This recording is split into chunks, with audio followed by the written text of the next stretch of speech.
Welcome to the NFL Fantasy Football Show, presented by DraftKings. Here's your host, Marcas Grant. What is up? Welcome to another edition of the NFL Fantasy Football Show presented by DraftKings. It's me, your man, MG Marcas Grant, still masking and socially distancing when and where necessary. And a big Friday show. I know it is a weird Friday because waivers have run in a lot of leagues, and it has been a crazy, wild, chaotic couple of days across the NFL, across fantasy football.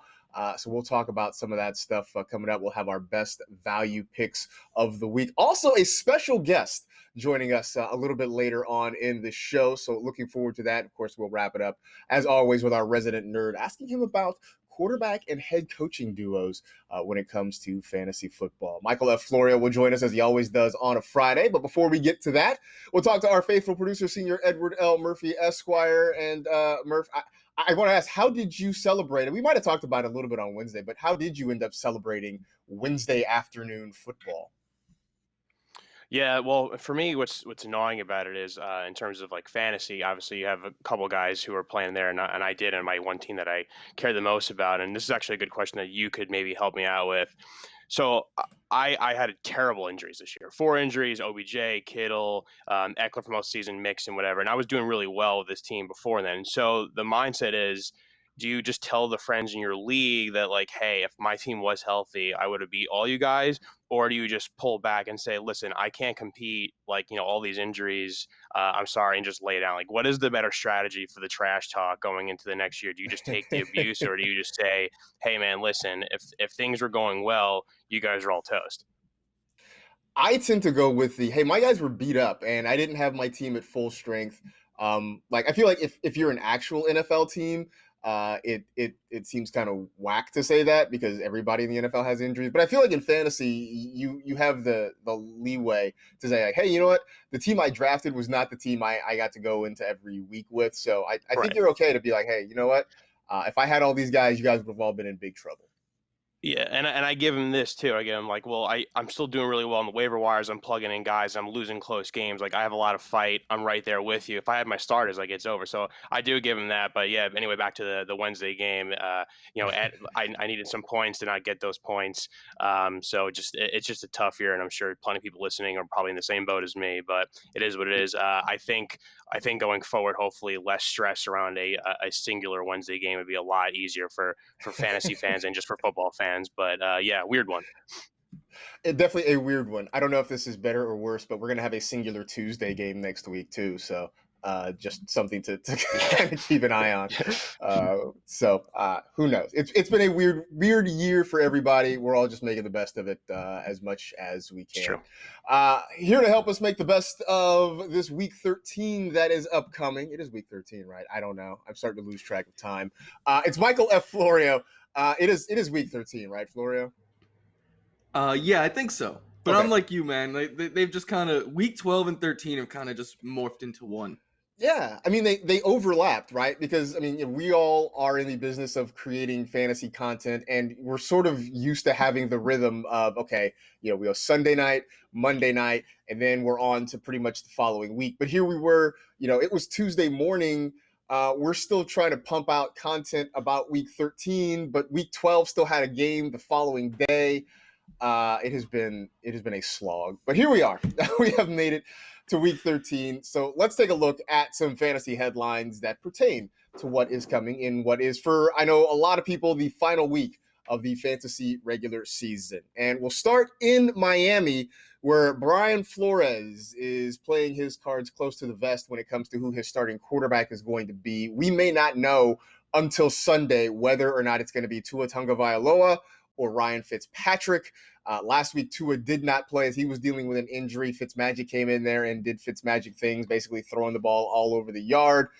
For our fantasy purposes, though, which one for you, Florio, is a better option as the starter?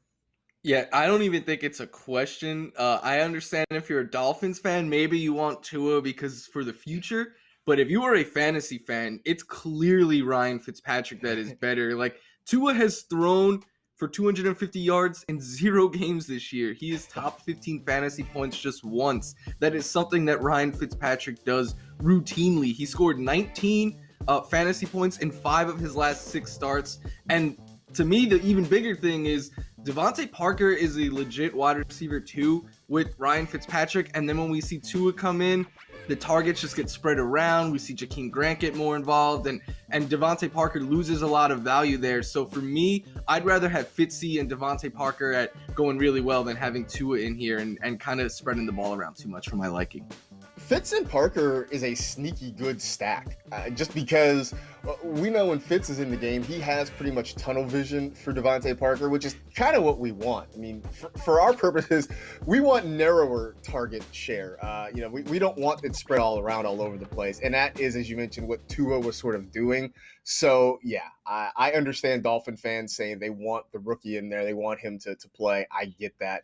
We do. We want Fitzmagic because we know where the ball's going, and we just know that he's going to sort of YOLO it, right? He's going to go out there and throw it. Tua he's still trying to work his way into the league. He's still trying to build himself up. He's still trying to kind of figure out the system. Ryan Fitzpatrick has no such compulsions. He's going to go out there and throw the football, and it's going to be fine. Apparently that's Tua knocking on the door saying he wants to start there. Over to Tennessee, where Mike Vrabel says the Titans have to be able to throw the ball to Derrick Henry.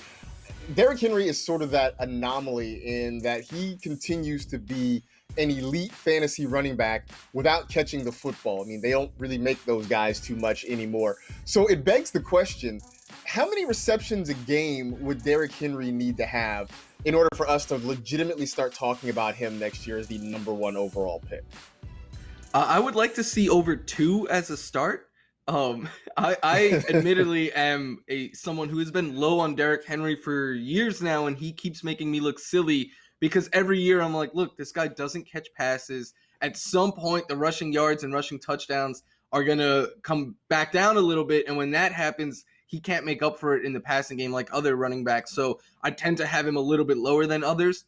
He keeps making me look silly every year, but if you could throw this guy the ball more, if they started to use him in the passing game, I don't think there's another running back that could really, maybe Christian McCaffrey or Dalvin Cook, but that's really it in terms of like the production he can give. But he's never averaged more, even 1.5 catches per game in his NFL career.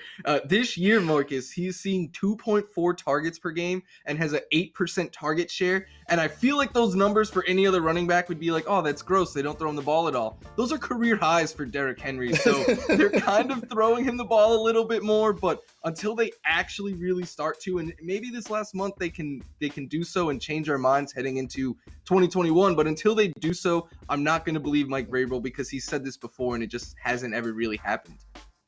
I guess that's the other part, right? It's one thing for Mike Vrabel to say it. It's another thing for them to actually go out and do it. And yeah, 14 catches in 11 games is never going to move the meter for anybody. But you're right. If he could get to 2, heaven forbid gets to 3 catches a game, then it's off the rails for Derrick Henry. If he gets to that, then he's an easy 1.01. And it's sort of surprising that they haven't just, some short dump offs, some screen passes. I mean, he's already hard enough to tackle on his own. Imagine if you get, a couple 3 linemen out in front of him on a screen pass in space. It just seems like stealing at that point. And I'm surprised that for all the creative things that they have done in that Titans offense, that's a thing that hasn't really taken root there. So I don't have an answer, but man, if Derrick Henry could catch 3 passes a game, I don't think there's any argument that maybe he's the number 1 overall pick in a lot of fantasy leagues. More running back talk. David Johnson has been designated to return from injured reserve. Now, technically, the Texans have a 21-day window in which they have to have him ready to go and on the field. Otherwise, he's gone for the year. I don't think that's going to be a problem. I suspect that he will be back and available for this week's game against the Indianapolis Colts. The matchup's not good. And I know, Florio, that DJ has been, inconsistent to say the least this season when he was healthy. But now that he's back, what is his value, or what do you expect from him for the rest of the year? I'm still valuing him as an RB2, probably more on the low end side of that, but you look at it right now, running back it's not been the position that we were hoping it would be. Like, the depth kind of thins out pretty quickly. So if you have a back like David Johnson, who's going to see 15 plus touches a week, he's in play every single week, I think. And I actually think his volume could increase a little bit more because Deshaun Watson now is without Will Fuller.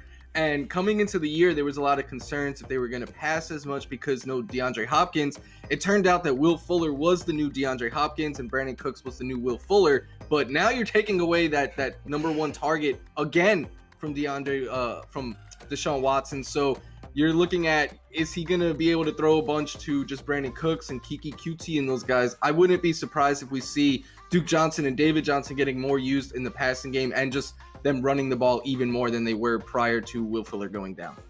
Yeah, I know Adam Rank has been kind of pushing this idea that Duke Johnson could get some more targets. I buy that. I do think David Johnson as well. And, that was one of the things that when they added David Johnson, it felt like they were, kind of redundant, that he and Duke Johnson were very similar in a lot of respects. But maybe this versatility will work out for the Texans, that you can have two guys that you can line up either in the backfield or you kind of split them out into the slot and have them catch passes. Maybe this is going to be a good thing. Who knows? But I still don't know that David Johnson moves way up the ranks. I think he's still an RB2, RB3, depending on the matchup, and definitely would not be excited about starting him this week against the Indianapolis Colts. All right, today's show is sponsored by DraftKings, the leader in one-day fantasy sports. DraftKings has millions of dollars in total prizes up for grabs this week, so download the DraftKings app now. Use code TEAM during sign-up. Start feeling the sweat like never before. Eligibility restrictions apply. See DraftKings.com for details. When we come back, we're going to talk to El Titan. No, not a Tennessee Titan, just another one. Stick around for that on the NFL Fantasy Football Show.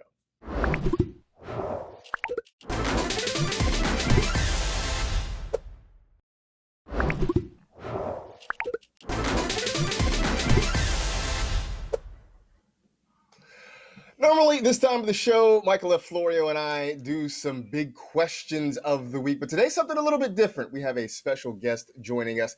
15-year Major League Baseball career. He was a 5-time All-Star and a 4-time Gold Glove winner. And more importantly, he's just a huge fantasy football enthusiast. We're excited to welcome Adrian Gonzalez to the show. Adrian, appreciate you coming by and stopping by for a little bit. How are you? Hey, thank you guys. Really appreciate you having me on here. Doing well.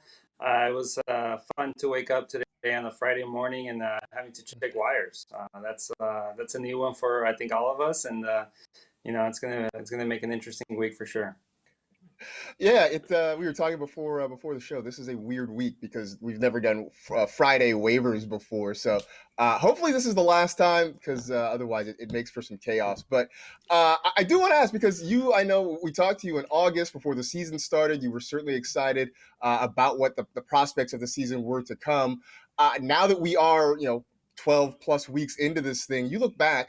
Who was maybe your biggest pleasant surprise from the fantasy season this year?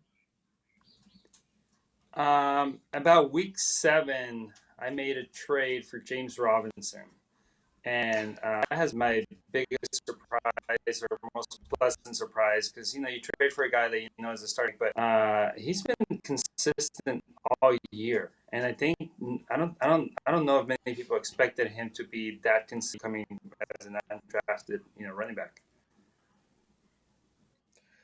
Yeah, I mean, I certainly didn't, and he's gonna win a lot of people championships, it's looking like. But Adrian, he's great. There's always those surprises, but then there's also the other side of the coin. So if you could have a do-over on any player this year, who would that be?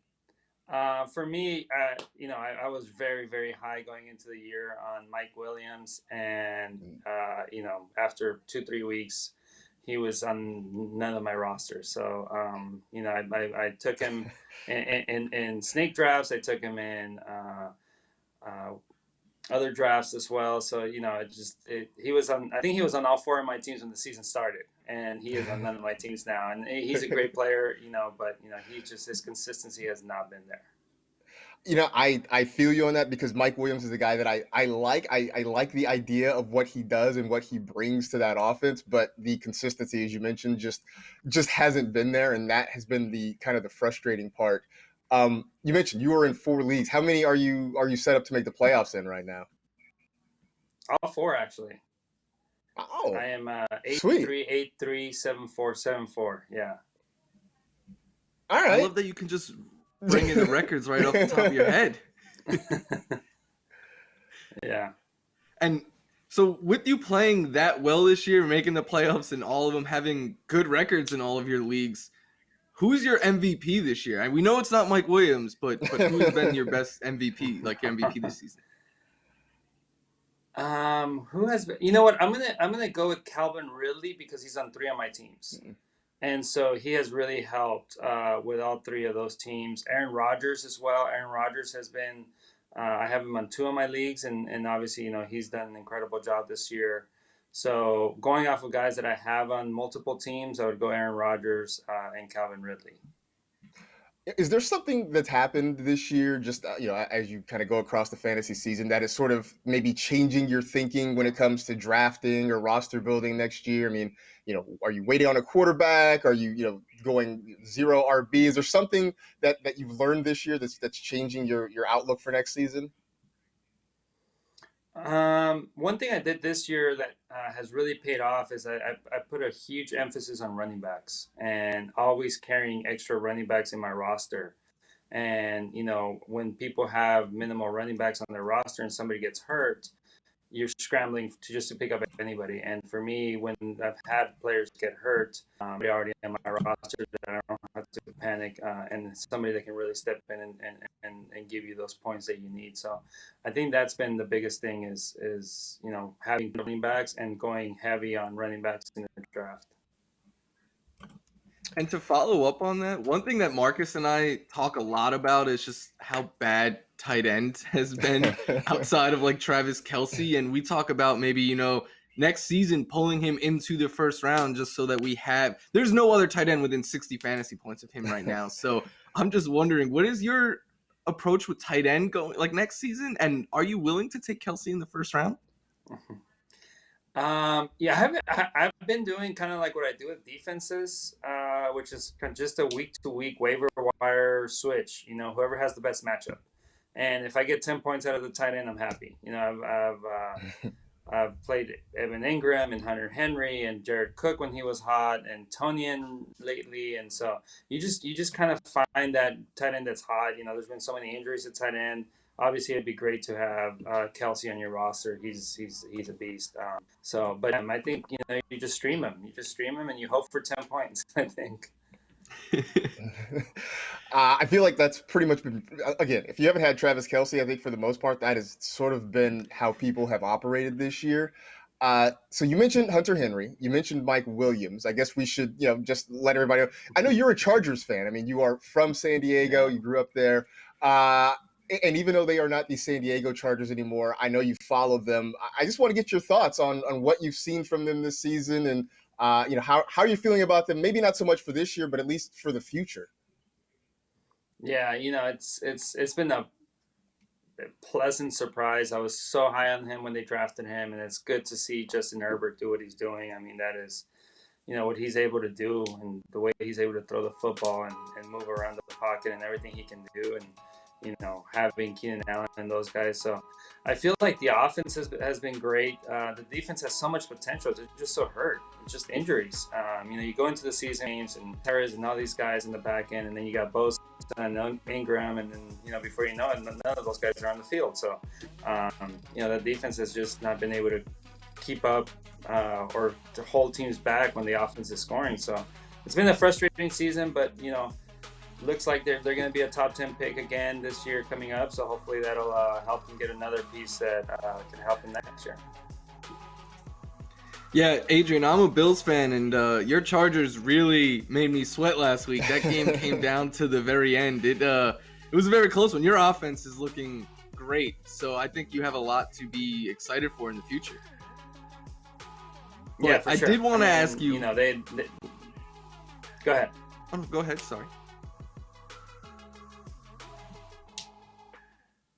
I did want to ask you one more question though, because Marcus is a big Dodgers fan. I'm a big Mets fan, and you played for both of those organizations. So when it comes to signature key food item, Dodger dog or Pat LaFrida's steak sandwich? I mean, Dodger dog's a staple, right? But if I'm going to pick one to eat, I'm going to go with the steak sandwich for sure. I mean, Dodger dog's a staple at Dodger Stadium, and it's amazing. But I want that steak sandwich if I'm going to eat it. Well, Adrian, hey, we appreciate you taking some time for us. So for playoffs, hopefully if we can catch up with you in the offseason, we're talking about 4 championships. But on the whole, I mean, hopefully you've enjoyed it. Hopefully you're having a fun fantasy season. We appreciate you stopping by to talk to us for a little bit. Oh, thank you guys. Really, really appreciate your time and having me on. And this is fun. Hopefully at least one. I mean, one would be enough for me. So hopefully I can win one championship. All right, appreciate it. Best of luck.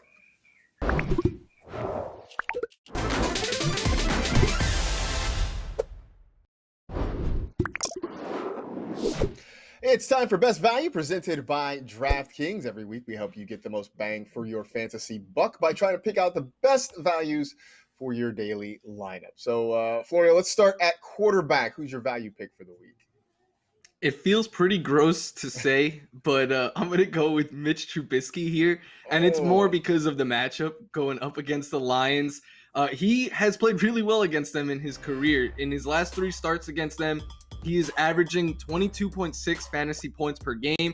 He scored over 24 against them in week 1. I know that feels like forever ago, but so it's 3 good games in a row against them. And the Lions also have just been giving up a ton of fantasy points to quarterbacks all year, the 7th most, and even more as of late. And Marcus, we spoke about this on recent podcasts. Like, you can just get people in your fantasy lineups when they are playing the Detroit Lions. So this is more for like a tournament than rather like a cash game. But if you're going a little bit deeper at quarterback, I think Trubisky comes with some upside this week. If it makes you feel any better, I strongly considered going Mike Glennon against the Vikings in this spot. But instead, I decided to go Cam Newton because the Chargers have been giving up some yards, some scores to the quarterback position. I'm glad I didn't say that when Adrian Gonzalez was on the show because that probably wouldn't have worked out so well. But I do think Cam is poised to sort of bounce back here. He's been kind of inconsistent. You see on the screen there, 21st among quarterbacks in fantasy points per game this season. But I do think this is a chance for him to sort of get right. And part of it is he just, I know he's not running as much, but if he can pick up some rushing yards, that certainly goes a long way toward helping his production this week. Over to running back. This one I definitely am on board with. I know you felt queasy about your quarterback. I think your running back you can feel good about. I do feel better about him, but same team, 2 Bears this week. I'm sorry, Adam Rank. I'm jinxing you guys, I think. But David Montgomery, it's just the Lions are such a good matchup, especially for running backs. They give up the most fantasy points per game to the position this year. They've given up a ton of touchdowns, a bunch of yards. And David Montgomery, I know he's been kind of up and down this year, but last week against the Packers, who allowed the 2nd most points to the position, this guy gets a really good streak of good matchups. But he took advantage of it last week and was able to put up some big fantasy points. He's been getting more use in the passing game since Tariq Cohen has gone down. I think right now everything is trending up this week for David Montgomery, and I look to get him in at just 5,500. Yeah, Montgomery is starting to become that guy that I thought he was going to be last year. I don't know if this is sustainable, but certainly the last couple of weeks, the matchups have worked out. I was surprised to see Kareem Hunt at $5,400. And that to me felt like an error that I wanted to try to take advantage of. The Titans have been bad against running backs all year long. The Browns, we know, want to run the football. I think, look, this game's going to have Nick Chubb, Kareem Hunt, and Derrick Henry, and I think all 3 of them are going to smash this week. But the fact that I was able to find Hunt for such a low salary was surprising. So I wanted to jump on that right away, knowing that he will run the ball some, but he's definitely going to get some targets in that game as well.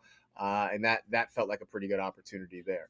So wide receivers, we picked the same 2 guys as last week. We just kind of swapped, which is sort of amazing because the 2 guys we picked last week didn't do much of anything. But maybe this week is the week things get better for them.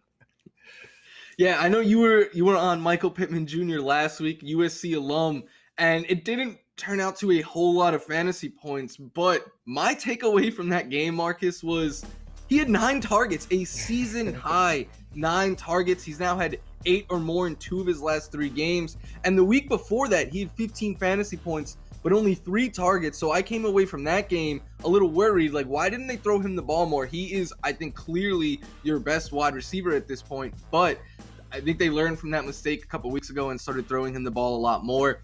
It is a matchup that I like this week, but really, for me, it's just the increased volume. Phillip Rivers has been playing better as of late, and the Texans' defense is nothing to really scare me or anything like that. So the increased volume for Pittman, for a cheap price too, I think he is in play this week.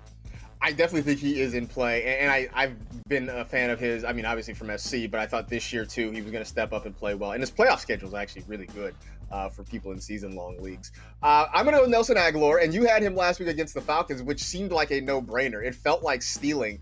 But apparently we were the ones getting robbed because nothing happened with the Raider offense in general. But I'm going to go back to it this week against the Jets. I think this is a bounce-back week for the Raiders in general. So I think you're going to see Aguilar go out and perform well. The Jets secondary is it's beat up, it's young, it's just inexperienced. So I think this is an opportunity for the Raiders, especially knowing they need to bounce back after what was a horrible loss last week. So I think Nelson Aguilar is one I'm willing to sort of re-up on, to double down on it and go back to.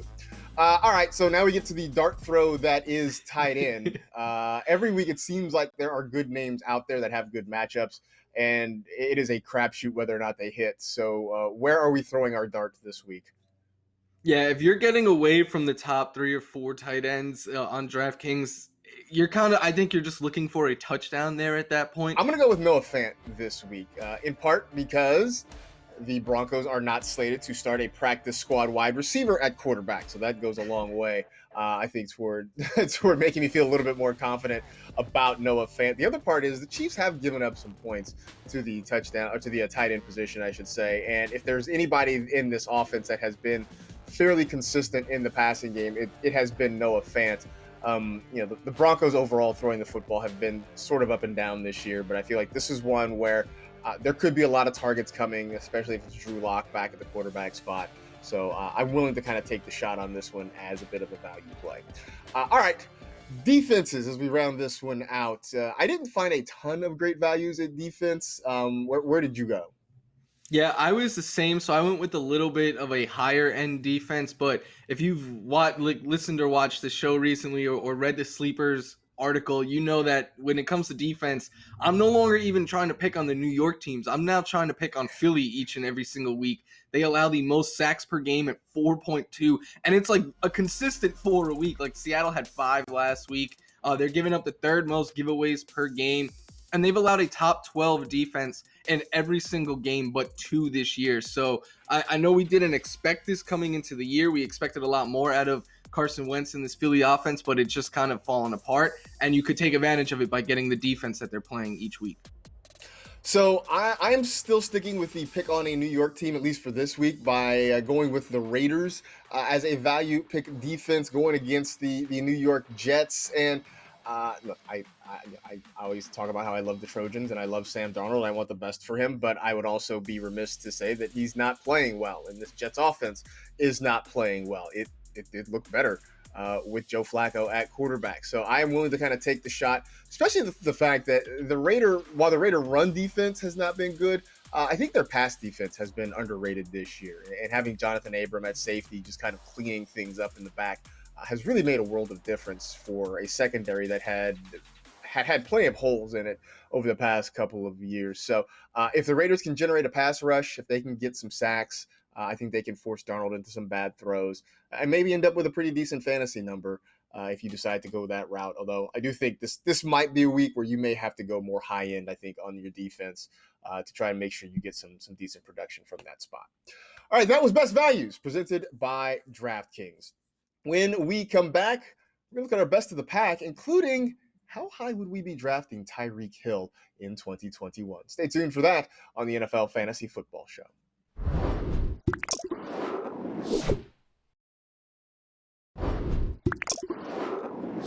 Let's do Best of the Pack presented by Panini Trading Cards, shall we? As always, got 3 cards in a pack. We'll talk about them a little bit. So we'll start with the quarterback, Ryan Tannehill. Now, we talked about Derrick Henry earlier in the show and what it could mean to him if he caught some more passes.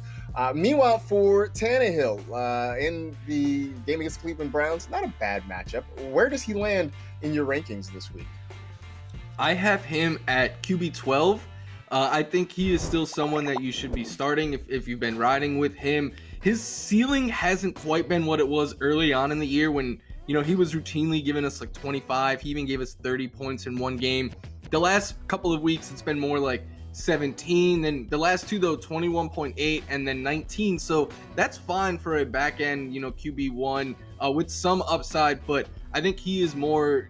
That's where I've kind of settled in with Ryan Tannehill for this year, like low end QB1, depending on the matchup. Some weeks, if it's a tougher matchup, high end QB2.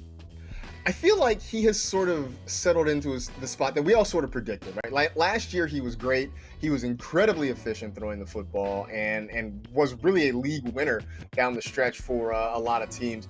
This year, I think we sort of expected that he would be maybe a fringe QB1, QB2, depending on the matchup. And despite a hot start, I think he's sort of regressed to the mean. We talk about regression. I think regression kind of hit, and Ryan Tannehill turned out to be kind of the quarterback we thought he would be. Not bad. Those next two matchups, though. Next two matchups. Jaguars and Detroit. Those look good. Right. And so, maybe he ends up being a league winner again. Who knows? He gets you into the playoffs and steps up and performs well and wins you a league. All right. Next in our pack, it is Tyreek Hill for the Kansas City Chiefs. And on Monday, I talked about him with Kimmy, not because I had any real analysis after that huge blow-up game he had, but mostly just because we just want to talk about how good Tyreek Hill is and has been this year. So that leads me to the question, how many wide receivers would you draft ahead of him in 2021? This is one that I've thought a lot about, because to your point, Marcus, like he's been so good this year and so consistent, basically a touchdown machine every single week, but he hadn't even had that big like signature Tyreek Hill blow up game until last week where he went for nearly 60 fantasy points. So I think we need to talk, like he needs some credit for being consistent, because early in his career, he was always, one of these receivers that could blow up any single week, but wasn't ever as consistent as he has been this year. I think he settles in for me. He's in the top 5 easily. I have Devontae Adams. I think next year, as of now, my top 5 is going to look like this. I think it's going to be Devontae Adams, DK Metcalf, who I think wide receiver 2 coming into this year, we would have been like, wow, that's really high. But right now, I think it's fitting. And then I think Tyreek Hill is in that discussion there with Keenan Allen for wide receiver 3 off the board. Like those to me are my top 4 wide receivers heading into 2021 as of now. Yeah, certainly Devontae and DK are 1 and 2. I still think DeAndre Hopkins fits into that mix somewhere there too. Keenan Allen I think is going to get a lot more run in that top 5. I would probably say for me at this moment, I might put Tyreek Hill at number 3. Behind Devontae and DK Metcalf. If you wanted to go with Nuke in that 3rd spot, I wouldn't argue too much with you, but Tyreek Hill is definitely in that mix. Real quick, is Michael Thomas still a top 5 wide receiver when he's healthy and everything's right next year? It depends on quarterback, right? Like if they're going with Taysom Hill, let's say Drew Brees retires, I don't think so. But if it's Brees or Winston or another capable passer, he's in that range. I think after I would have Keenan Allen and Tyreek 3 and 4, and then after that, I think it's between Hopkins. Is Julio still in that range? I'm not so sure. And then Michael Thomas are probably the next. Hopkins and Thomas are probably the next 2 up, I think. Yeah, the taking Thomas as the number 3 pick overall, I know hasn't quite worked out. Injuries have a lot to do with it, but regardless, people are just going to look at that and say, "Man, I shouldn't have done that." So it's not going to happen next year. All right, our last one here. A guy maybe near and dear to your heart, Florio. Devin Singletary for the Buffalo Bills. And we always talk about this with Singletary. It's not a question of his talent. I think the talent definitely has shown out. It's more the opportunity and the fact that there are so many guys that seem to be ahead of him in line to score touchdowns. Because of that inconsistency, is it worth holding on to him for the fantasy playoffs? In deeper leagues, yes, because like if you're in a deep 12-team league or anything deeper than that, yeah, like any running back who gets touches each week is very valuable. But if you're in, say, like a 10-team league or anything shallower than that, I don't think you need to hold on to him. In fact, I actually have a 10-team league where I drafted him because he just fell. And I was like, all right, I was avoiding him in most drafts, but I was like, everyone has a price. He fell. I'll take a shot on Singletary. And I've dropped him already. And I actually dropped him for Zach Moss earlier in the season because they split work pretty even. It varies on a week by week. Some weeks you'll see Moss have a slight edge in touches. Some weeks it'll be Singletary. But Moss is always the goal line back when Josh Allen isn't scoring those rushing touchdowns. Devin Singletary is just allergic to the goal line, like we like to joke about, Marcus. So I think in shallower leagues, if you're not getting have a running back that split touches and isn't going to get the goal line work, you can go ahead and drop him right now. Yeah, I think that's sort of where we are. You talk about Zach Moss at the goal line. He's the reason that's the reason that I sort of have sided with him the last few weeks. Josh Allen, we know, is going to get his rushing touchdowns. The other part of it is the Bills. I mean, it's fun to watch, but they tend to get really creative around the goal line, and they'll run like some trick plays, some Philly special type plays every once in a while. They'll have Cole Beasley the other day. Passes. Yeah, I mean, you have Cole Beasley throwing touchdown passes. They tend to get really tricky when they get down deep, but they're never tricky to the point that it's Devin Singletary catching the ball and scoring the touchdown. That's like option Z on their list of plays. Right. I mean, I remember last year he had a long drought, and the way he broke it, it was on Thanksgiving Day. It was a catch from John Brown. It was a trick play where John Brown threw the touchdown to Devin Singletary against the Cowboys. And I think it might have happened again in the playoffs too, where it was a trick play that Devin Singletary scored on. So that's how hard it is for him to get touchdowns, which means he's probably not going to give you the kind of fantasy value you want in order to put him in your lineup each and every week. Still love his talent. Just wish the Bills would sort of use him a little bit differently going forward. And that was Best of the Pack, presented by Panini Trading Cards. When we come back, we're talking to our resident nerd about head coaches and quarterbacks and how they fit together. Stay tuned for that on the NFL Fantasy Football Show.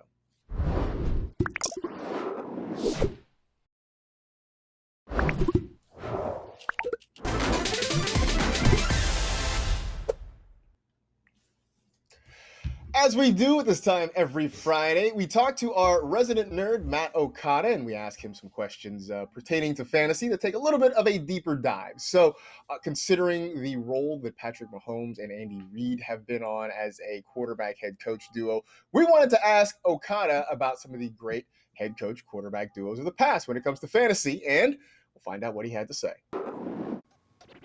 Thanks again, Marcus, and welcome to Lucky Week 13 of Ask a Nerd. It's our second straight week of superstar duos, but this time we're getting a little wacky with a look at the greatest quarterback-head coach combos in fantasy history.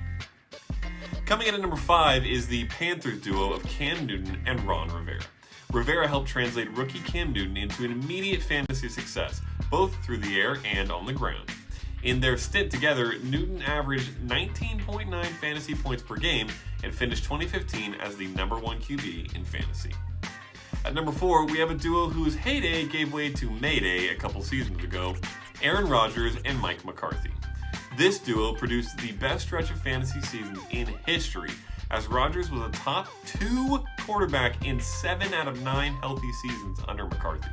Even with a couple down years at the end, Rodgers averaged 20.7 fantasy points per game with McCarthy at the helm. Number 3 on our list was one of the highlights of the last few years of fantasy, Deshaun Watson and Bill O'Brien.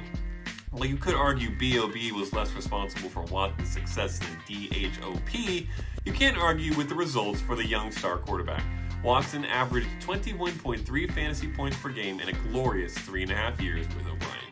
We go from a young combo to an old one, as number 2 on our list is Peyton Manning and John Fox. Manning produced 3 of the greatest years in fantasy history under Fox, including a 409-point season in 2013 that now ranks 3rd best all time. All told, Manning averaged 21.5 fantasy points per game under Fox. And finally, the undeniable kings of the QB coach fantasy duo, number 1 goes to Patrick Mahomes and Andy Reid. Under Reid and surrounded by a wealth of offensive stars, Patrick Mahomes has averaged an incredible 23.9 fantasy points per game. His 2018 season is currently the best ever at 417 fantasy points, and he is currently neck and neck with Kyler Murray to lead the league again this year. Speaking of Murray, we did set a minimum of 40 games to make our list, but Murray and Cliff Kingsbury are well on their way to joining it in the next year or so. Hope you enjoyed Ask a Nerd. Until next time, may the fantasy points be with you. Thank you, Matt. Good stuff as always. I mean, I guess no real surprise that Mahomes and Reed were number one, considering what Mahomes is doing, combined with the fact that the era is now more geared toward quarterbacks going out and having success. So not a surprise there.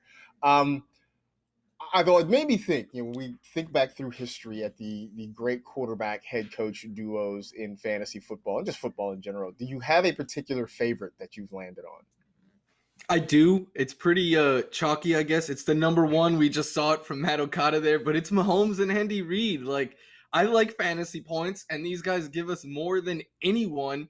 Patrick Mahomes, I started calling him the GOAT before he even won his Super Bowl as like a joke to kind of annoy Tom Brady and Patriot fans. But I seriously do believe that, like, when it is all said and done, we're going to look at Patrick Mahomes as the best to ever do it.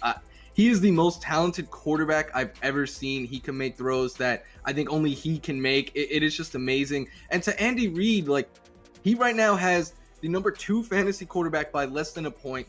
Mahomes is trailing Murray. And then he has the number 1 wide receiver in fantasy and the number 1 tight end, like he did 2 years ago in 2018. Travis Kelce under Andy Reid is going to have the longest sustained run of being a number 1 tight end in history of fantasy. So, and they're just getting started, which is the scary part. These two are by far my favorite. And the only thing I wonder, Marcus, and maybe I want to hear what your thoughts are on this. Like, what does Andy Reid have to do for us to start talking about him as like the best coach ever? Because it looked for a while, like with Philly, like that was going to be what he was known for, but that was just an appetizer, because I think him and Mahomes are about to just start reeling off a couple in a row here. I think if he starts winning a few in a row, or at least gets a couple of championships in a relatively short amount of time, I think we will start talking about that. I mean, right now, I think the conversation is very much centered on Bill Belichick, understandably, and I'm not knocking Belichick at all. But I think if Reid wins a few more championships, if they have this continued success offensively, because that was the one thing on Andy Reid, that was the one knock against him, is that he hadn't won a championship. That's gone now. You can no longer say he's the best coach without a Super Bowl ring. Now he's just one of the best coaches. And I think if you get a few more, even if it's not the same number as Belichick, even if you're not talking about 6 titles, if we're talking about Andy Reid with 3, maybe 4 titles, I think he very much ends up in that conversation just because of the longevity of the success that he's had. I will also say I was a little bit surprised that you didn't go back to your Bills history and go with a Jim Kelly, Marv Levy stack with their success that they had. So I decided to go kind of old school with mine. And, I guess it's fitting. We had a Charger fan on. I'm going to go Chargers with Dan Fouts and Don Coryell, going back to the kind of the mid-'70s through the mid-'80s when Air Coryell really had it going down there in San Diego. And part of it for me is they sort of were maybe the first, or they were a big step toward the modern passing games that we see now. I mean, teams didn't throw the ball quite as much, or certainly not as vertically as the Chargers did back then. And I go back, I was looking this up earlier. The 1981 season, Dan Fouts threw for just over 4,800 yards, which nowadays, I mean, we see that fairly often. The year he did it in 1981, the next closest passer was Tommy Kramer of the Minnesota Vikings with 39-12. I mean, it was almost 1,000 yards of difference between Dan Fouts and Tommy Kramer throwing the football. And the Chargers, their win-loss record, actually 81 was a good year for them. I know their win-loss record was okay for the most part, but they were exciting to watch. They sort of brought in kind of the modern passing games that we see right now. And Fouts was a monster with Kellen Winslow and John Jefferson and the guys they had there. So more of a hat tip to them for kind of getting us to where we are fantasy-wise throwing the football. But Marcus, my favorite part about that was on one of those videos, the goalpost is still in the end zone. Still in the middle of the end zone, which always seemed like a bad idea. I never understood why people thought that was okay. That always seemed like a terrible idea. Although I will say, I would think, and I'd have to watch enough games, like if I'm a receiver, I sort of use that to my advantage and try to rub DBs off of the, it was sort of like we played football in the street. How did it not happen weekly where people are not looking, just running into it? It was like playing two-hand touch on the street where you run your out cut right in front of the car so whoever's covering you can't quite get to you and you're open. That's what you do. Anyway, that is a weird and wacky way to end the show. That is it. We are done. We appreciate you hanging out with the NFL Fantasy Football Show presented by DraftKings. You know the drill. Tell two friends to tell two friends. Rate, review, and remember, the Flat Earth Society has members all around the globe. Be safe, take care of yourselves, wear a mask, and we will see you on Monday.